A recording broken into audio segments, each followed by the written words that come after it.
Welcome back. This is still TV3Newday, and this morning we'll be speaking to Mr. Bernard Mona. And yesterday there was a protest that took place, and in fact it was all against the e-levy. So we had a group that said that they were going to pitch at Parliament or in front of Parliament until the e-levy has been rejected by both the minority and the majority and minority, by the way. And in fact it is Justice for Ghana. That's what the group is called, and that's the protest. And so yesterday, of course, led by the convener, Mr. Bernard Mona, they proceeded to Parliament, and there was some scuffle at the ceremonial gates because they wanted to go in and actually present in front of Parliament or in Parliament. But then we had the majority chief whip and also the deputy majority speaker in Parliament also asking them to present it to them at the gates. And so we have Mr. Bernard Mona on the line. We'll speak to him this morning and find out what is the latest on this issue. Good morning, sir. Good morning, Bella. Thank you so much for joining us. How are you doing this morning? I'm in terrific shape. Yesterday, like I mentioned, there was a bit of a scuffle at the gate because, of course, communication had gone out that the group that was staging the protest, Justice for Ghana, they were hoping to stay in Parliament with their mats and their pillows until the e-levy is rejected. What exactly went wrong?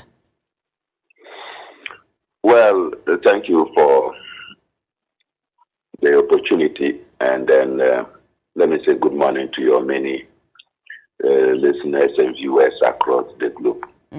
What went wrong is the perfidy of our police that decides at all times to compromise on their integrity for the president and the comfort of those in government. We had notified the Ghana police of our intention to go on this demonstration to end up at Parliament and the forecourt of Parliament until Parliament resolved or removes the e-levy from the budget. We went ahead to send a letter to the leadership of Parliament notifying them, saying that we'll be presenting a petition to them, and we resolved to be in the premises of Parliament until Parliament does get rid of this e-levy, which in our opinion is a slavery tax. And so we had been in communication with the top of the police. Indeed, I spoke to the IGP on Monday. On Tuesday morning at 7:13 a.m., I was in communication with the regional commander, and we rediscussed the issue of the route, because the IGP expressed concern about the route passing through the Central Business District. So I met with the team, and we decided that we should rather convey at the Efua Sutherland Park instead of going around, because we are going to picket and stay over the Parliament House. So I conveyed this decision to the regional commander, who said, and I quote, "This makes our work easy and simple."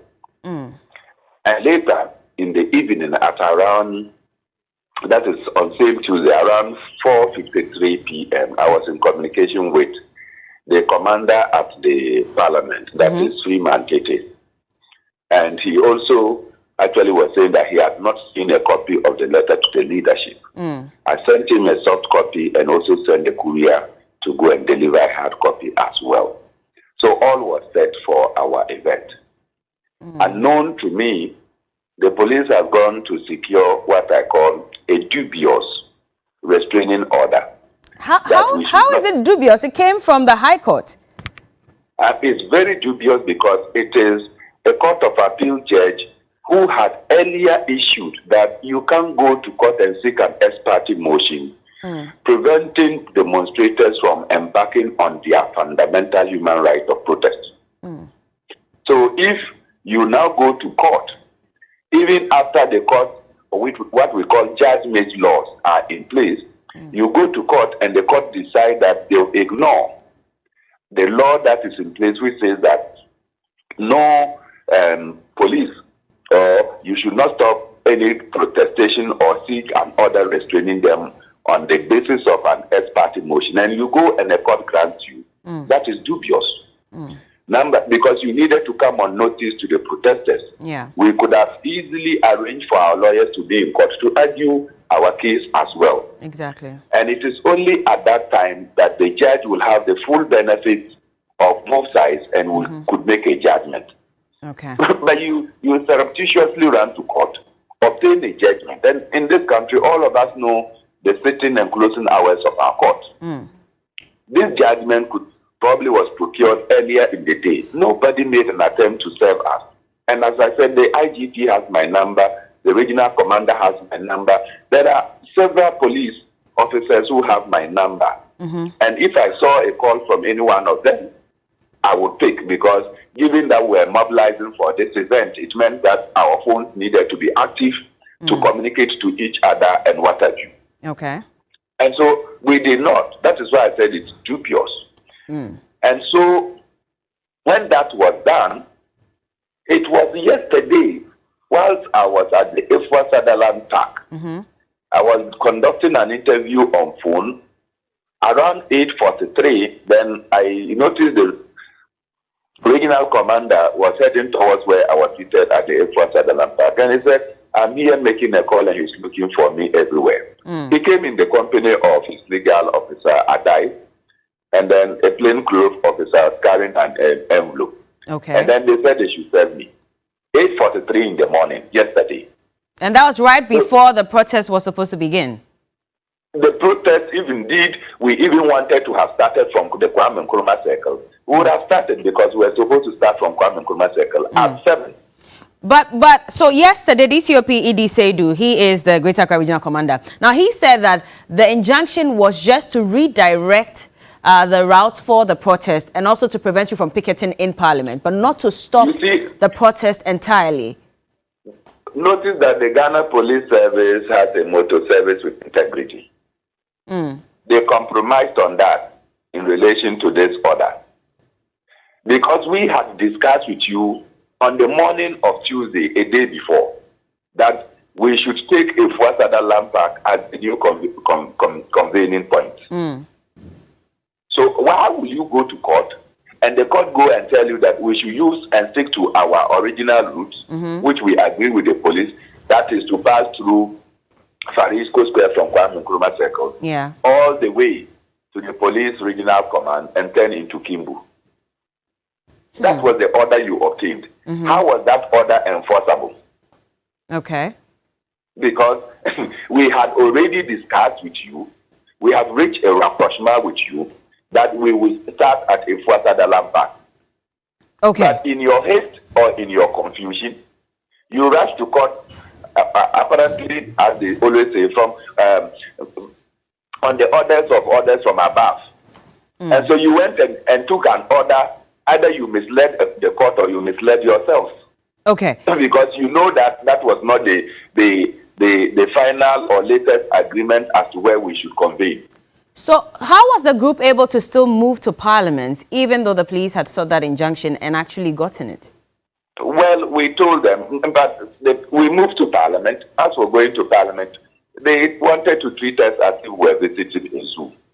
So we got to Parliament and they locked the gate. So I walked along to go, and then the police were pushing us in their riot gear. So all I did was that we retreated and went to where they have hoisted the flags, flag of Parliament, flag of Ghana, and whatever. So we just went and then we put our pillows and our mats down, and we were sleeping because we didn't want to have any confrontation with the police. So we left the police standing there and we retreated and were lying down.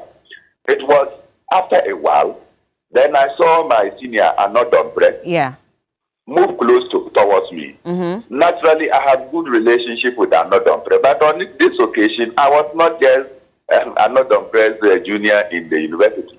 I was the leader of a group, and I needed to listen to my members. My members did not want me to even get up, let alone meeting with him. So I could see that he made frantic efforts to get closer. And urging that I should get up. And I'm sure that he himself would have noticed that the group did not. In fact, they challenged him and asked him to go back. Okay. And so he had to go back. He was the only one I saw. It was later I was told that another custodian, Deputy Majority Leader was also I didn't even know that. Yeah. But I mean, then we insisted that we are not here in the zoo. Okay. We're carrying only our pillows and our mats, and they couldn't have been considered weapons. Okay. And of course, the police commander joked that it was my juju. I said, yes, I am entitled to carry my juju. Do you have a problem with that? But Honorable Anot Dompre, sorry to cut you, but he had said that in fact they were not aware of this particular situation and the fact that there was going to be a petition presented to them. And so he was in an estimation meeting with some of his colleagues when he was informed about, the group being at the ceremonial gates, which is why he came out to meet you. Hello? Can you hear me? Yeah, but this was a strange voice coming. Sorry, this is me. Can you hear me now? Now I can hear you. Okay, what I'm saying is, so the Majority Chief Whip, Honorable Anot Dompre, had indicated that he was not even aware that there was supposed to be a protest and a presentation of a petition to the MPs in Parliament. So he was in an estimation meeting, heard about it, and had to rush to the gate to receive the petition on behalf of government. And your group said they still would not present it to him. It is not my duty to go looking for people. We sent a letter to the leadership of Parliament. How was it my duty to go and assign somebody to come and receive the petition? Okay. So, and as I told you, Freeman Tete, who was at the Minority and Majority Secretariat and said that they had not received the letter, he was still at the Majority Secretariat when they delivered a hard copy to him. And so he was to get in touch with the leadership and not me. Okay. Bella, you are not asking me to come and do rules assignment for you at TV3. Understood. So in Parliament, I couldn't have done same. Okay. So none of them cannot blame us. He should be blaming the leadership of Parliament for not electing members of Parliament that this event was going to happen. At this moment, are you still in Parliament? I remember last night around 6:15, you had indicated that you were still there because one of your colleagues had collapsed. And so he was at the sick bay in Parliament. But what is the situation this morning? My counsel had advised that despite that, in his opinion and in our opinion, that the order was dubiously procured, we should just give the court the benefit of the doubt. Okay. And so we vacated the premises of Parliament. Okay. I will be going there, however, because I've been calling my colleague and I can't get him to check whether he's been discharged or he's still at the sick bay at the Parliament. But that does not affect your request in any way. We have also given an indication that by Tuesday, if we do not hear from Parliament, we shall mobilize to go to Parliament. Parliament is our house. No problem. And you are asking for the e-levy to be scrapped, right? We have attended musical concerts and every other social gathering at Parliament. Okay. Going to Parliament with mats and pillows to demonstrate our rejection of a colonialist tax is nothing that is extraordinary. All right. We are not going to fight anybody. We simply want to indicate that for the past 5 years, budget statements have been presented. We have never opposed any of the taxes. Okay. They were medros, but this one is just about strangulating us. Which is the e-levy. Thank you so much for speaking to us this morning, Mr. Bernard Mona, as the former chairman of the PNC. The big issue continues, at this point. And we'll be talking about this particular issue, the e-levy, what the market women are saying, and especially, of course, what the former Deputy Trade Minister had to say about what people should do if they are protesting the e-levy. We'll be right back with the big issue.